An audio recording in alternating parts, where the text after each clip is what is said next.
राज्यात दूध भेसळ विरोधात अन्न व औषध प्रशासनाने मोठी कारवाई सुरू केली आहे। एफडीएचे आयुक्त तुकाराम मुंढे यांच्या नेतृत्वाखाली राज्यभरात धडक मोहिमा राबवण्यात येत आहेत।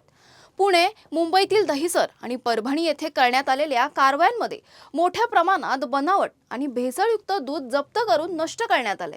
दूध भेसळीला आळा घालण्यासाठी एफडीएने नियम अधिक कडक केले असून त्याचा परिणाम दूध संकलनावर झाल्याचं चित्र आहे। अनेक ठिकाणी दूध संकलनात घट झाल्याने शेतकरी चिंतेत आहे। दूध उत्पादन करावं की नाही असा प्रश्न आता अनेक दूध उत्पादक शेतकऱ्यांसमोर उभा राहिलाय आणि याच मुद्द्यावर आमचे प्रतिनिधी किरण जाधव यांनी आमदार विक्रम पाचपुते यांच्याशी बातचीत केली आहे। पाहूयात।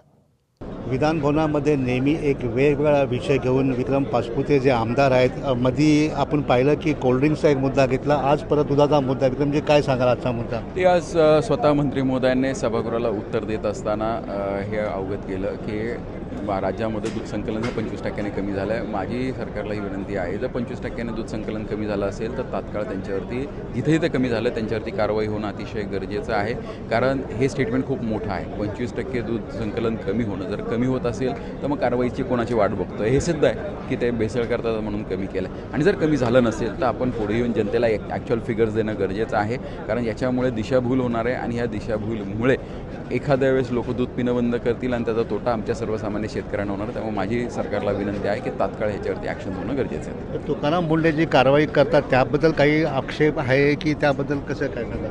नाही, माझा आक्षेप अजिबात नाही आहे। माझी फक्त विनंती एकच आहे, कारण चांगलं काम चालू आहे त्यांचं, त्यांनी काम असंच चांगल्या पद्धतीने चालू ठेवावं आणि सगळ्यात महत्त्वाचं हे अधिवेशनापुरतं मर्यादित नसावं। अधिवेशन संपल्यानंतर सुद्धा कारवाई होणं गरजेचं आहे। धन्यवाद। विक्रम पाचपुतेजी, कॅमेरामॅन दत्ता प्रसाद, किरण जाधव, आवाज इंडिया।